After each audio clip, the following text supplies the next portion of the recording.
Mais nous, là, on a le cacao. Cacao.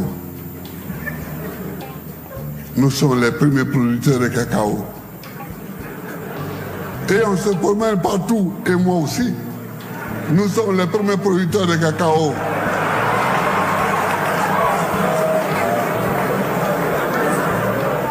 San Pedro est le premier port cacaoyer du monde. Mais et puis après,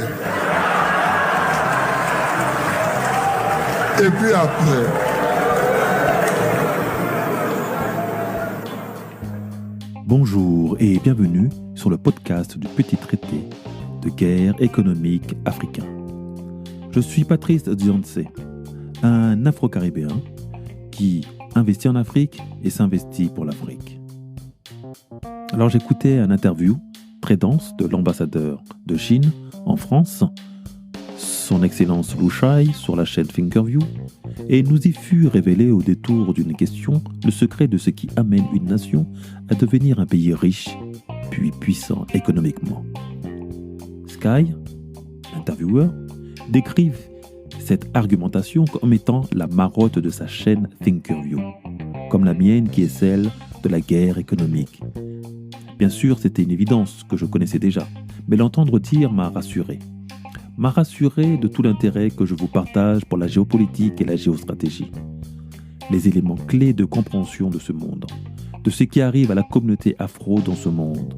Surtout permettre de mieux entreprendre en tenant compte de ce qui fait le succès des grandes entreprises que nous admirons, mais aussi des États. En vérité, le combat n'est pas individuel, mais collectif. Quand l'on observe les plus grandes réussites de ce monde, Amazon, Alibaba, Total, Huawei, Apple, Facebook, Free, ce sont d'abord des fers de lance nationaux, portés par l'État, sous couvert de réussite individuelle. Que nenni. Je le dis et je le répète, ce sont d'abord des projets étatiques de conquête économique confiés à une personne ou à une poignée de personnes, mais avec toutes les ressources de l'État en matière d'ingénierie sociale, juridique et fiscale. Alors beaucoup vont me dire que la richesse d'un pays, c'est son argent, son or, son industrie, son armée. Oui, mais pas que. Tout cela en fait partie, mais le véritable secret de la richesse d'un pays est son accès à l'énergie. Voilà la marotte de Thinkerview. L'accès à l'énergie facile. Et d'ailleurs, quand celle-ci ne le devient plus, c'est une explosion de prix. Derrière la guerre économique se cache essentiellement une guerre énergétique.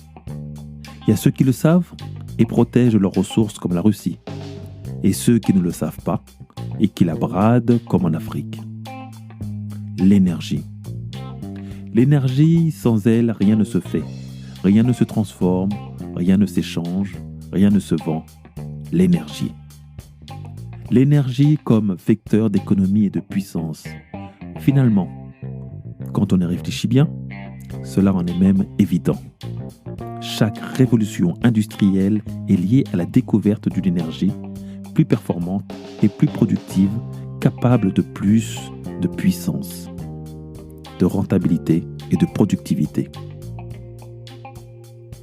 Qu'elle était d'abord humaine, puis à vapeur, puis électrique, voire nucléaire, l'énergie est la pièce maîtresse de l'industrialisation des pays de l'Occident et maintenant de l'Asie, avec toutes les conséquences désastreuses sur l'environnement quand on en abuse. Car produire en quantité, c'est produire énormément de déchets de fabrication, de conditionnement et de déchets carbone. C'est polluer. La Chine en paye actuellement les pots cassés après avoir été l'industrie, voire l'usine du monde, d'avoir produit à bas coût pour enrichir les pays occidentaux. L'on lui reproche maintenant de polluer la terre. Les nouvelles stratégies, depuis Trump d'ailleurs, est de maintenant rapatrier les usines anciennement déplacées en Chine localement. D'une part pour relancer l'emploi local étant la source de richesse d'un pays. Un pays où tout le monde travaille, ce sont des impôts payés et une trésorerie abondante. Un pays comme le Congo, qui a privilégié les fonctionnaires dans l'administration, sans rien produire, ne peut que finir endetté. Finalement, sa dette, c'est sa masse salariale, ses subventions et ses allocations retraite. Aussi, sur le modèle de l'Occident et de l'Asie, l'on doit s'industrialiser pour pouvoir survivre. Et la malgouvernance, qui est le mot dénonciateur préféré de tous les Africains, n'y est souvent pour rien. Il n'est que le révélateur d'un déséquilibre budgétaire, redevenir des bâtisseurs plutôt que des consommateurs, des industriels à taille artisanale plutôt que des mendiants internationaux. Mais avant que l'Afrique s'industrialise elle aussi, elle devra impérativement trouver son modèle d'économie et d'industrie pour ne pas tomber dans le piège chinois qui s'est vu presque suffoqué sous la pollution. Alors vous voulez des solutions ? Oui, j'en ai tout plein pour vous. De l'énergie hyper propre et sans forcément énormément d'infrastructures lourdes.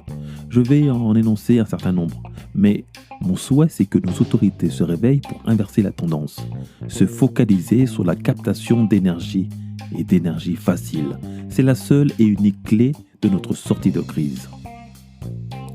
D'abord le bois d'ébène, l'allégorie de l'esclave noir des plantations des Amériques ou des Caraïbes, puis le charbon, puis l'or noir, qu'est le pétrole.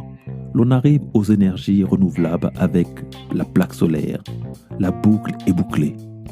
Le soleil qui a toujours été l'une des sources d'énergie les plus puissantes et les plus constantes, à la source des civilisations noires antiques de l'époque, celle des pharaons qui l'adulaient. Une énergie solaire qu'il est certain plus l'on avance dans l'histoire que les savants de l'époque pharaonique maîtrisaient. Cette maîtrise explique de mieux en mieux la construction de ces pyramides, par exemple, à partir de pierres en granit fondu, mais à des températures telles que la seule évocation de cette théorie, qui a été illustrée par Femi Krasny dans son documentaire autofinancé Grande Pyramide K 2019, te fait passer pour un fou. Alors que ces explications sont les plus plausibles depuis bien des années. Les Grecs ont tout pillé des Égyptiens, mais le secret du soleil, ils ne l'ont pas perçu, mais surtout pas pu l'emporter. Et voilà pourquoi toute cette technologie a été perdue, voire même détruite. Mais le débat n'est pas là.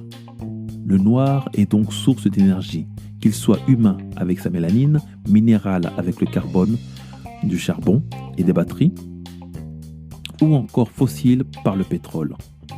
L'énergie est donc partout sur ce continent, mais il n'est pas exploité. Voilà donc encore une clé pour sortir nos pays africains de la misère qui les secoue. Une seconde source d'énergie que l'on utilise très peu en Afrique, c'est celle de nos flux d'eau, nos rivières, nos fleuves. Quand j'ai été au Congo-Brazzaville, j'ai pu apprécier l'immensité du fleuve Congo. Y ai été impressionné. En France, la traversée serait l'équivalent de traverser l'un de nos plus grands lacs. L'on peut créer des barrages comme celui de Inga, qui n'a jamais été abouti. Mais pas nécessairement. J'aime pas les barrages, c'est gros, et sa rétention d'eau a des impacts écologiques importants. Par exemple, en Égypte, la remontée de Limon, qui faisait de la terre aride de l'Égypte, la terre noire et la terre des Noirs, était cette remontée de limon fertile qui a disparu après la création d'un barrage. Non, il existe des technologies de turbines placées directement dans nos cours d'eau sans devoir détruire son lit, mais il existe aussi des moulins à eau en plus de moulins à vent. Nous avons donc des solutions. Nous avons aussi le biogaz qui permet le reconditionnement des déchets, ordures, mais aussi pétroliers. L'énergie, sa reconquête et sa maîtrise doit être notre objectif premier en Afrique plutôt que de courir après de la monnaie virtuelle que nous transformons en monnaie réelle par le don de nos ressources naturelles. La pauvreté de l'Afrique et de la communauté noire dans son ensemble est due principalement à son inaccessibilité, à une source d'énergie fiable, abondante et continue. Nous sommes indubitablement les enfants du soleil. mais nous avons perdu nos cités d'or. Souvent parce que nous ne voyons pas ce qui est devant nos yeux. Nous sommes éblouis par de la chimère et nous enfonçons dans une pauvreté extrême alors que nous disposons de tout ce qu'il faut pour en être épargnés. Reconnectons-nous. Reconnectons-nous à notre africanité. Reconnectons-nous à Kama. Africa Worldwide est notre porte des étoiles et de l'univers reconquis. Je suis Patrice Dionce, un Afro-Caribéen qui investit en Afrique et s'investit pour l'Afrique. Entreprendre ou mourir, nous vaincrons.